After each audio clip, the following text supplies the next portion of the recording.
Prejudice tends to ebb and flow with changing conditions in society. Stereotypes can be positive or negative, and those stereotypes then can be acted upon. If these stereotypes are the basis of negative and rigid judgments, then they become prejudicial. Once thought processes are prejudicial, then attitudes about the group often become negative and hostile. Prejudice embodies an attitude with an emotional or evaluative bias. When people's self-interest, their sense of cultural integrity, and their economic livelihood are threatened by either the real or the perceived infiltration of others, prejudicial attitudes tend to become more open and hostile.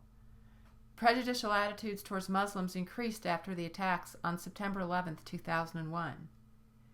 In one study of teachers' attitudes shortly after the attacks, relatively few of the respondents knew much about Islam. Nonetheless, 1/3 of them associated the word Islam with terms like terrorists, enemy, trouble, and war. And even though the subjects of the study knew nothing about Islam, they had negative and rigid judgments about its members. I've mentioned in the past the issue of heteronormative society, and now I want to include the concept of heterosexism, which is a sexual prejudice and a kind of sexism against homosexuals. These types of attitudes tend to be highest amongst those that don't know any gay or lesbian individuals, and it tends to be highest among the older population and have a higher rate among men. There tends to be more negative attitudes towards gays than lesbians.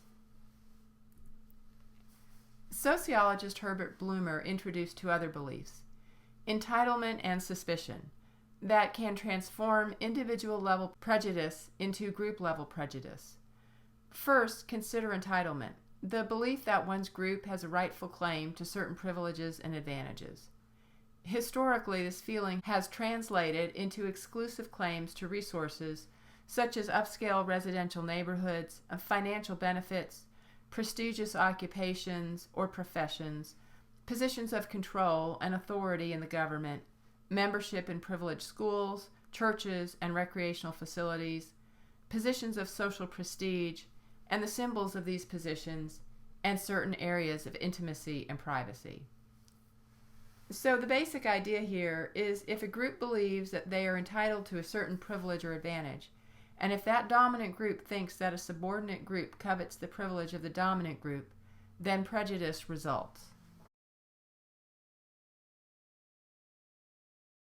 What's important about all these feelings, difference, superiority, entitlement, and suspicion, is that they combine to reflect the hierarchical positioning of groups in society.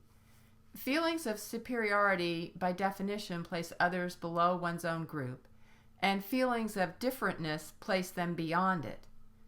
And the feeling of entitlement excludes others from the privileges of group position. Consequently, prejudice can rise and fall in response to the threat of changes in one's group's social position relative to another group's. So prejudice is not only something that needs to be combated, but it can emerge, change, and morph depending on the historical events that occur.